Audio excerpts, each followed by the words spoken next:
C'est un amendement qui vise, comme ça a déjà été dit, et je pense que nous serons très nombreux à le dire, à défendre les crédits qui sont attribués pour financer les missions de service public de la Poste.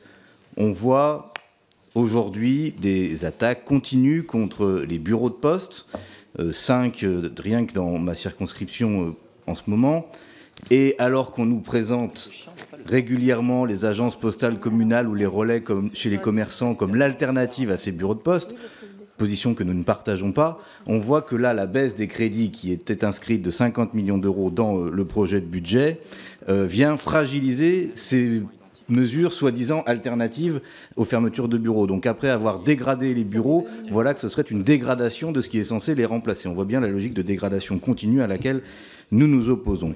Pour autant, les amendements de rétablissement des 50 millions d'euros que le gouvernement prévoyait de supprimer, nous les soutiendrons évidemment si le nôtre n'est pas adopté, mais ils ne nous paraissent pas suffisants. C'est la raison pour laquelle nous avons déposé cet amendement d'augmentation des crédits de 130 millions d'euros. Pourquoi 130 millions d'euros? Parce que ça correspond au plan d'économie que la Poste a engagé et qui va entraîner la suppression de plusieurs milliers d'agents dont nous aurions besoin justement pour garantir la présence postale partout sur le territoire, la présence du service public.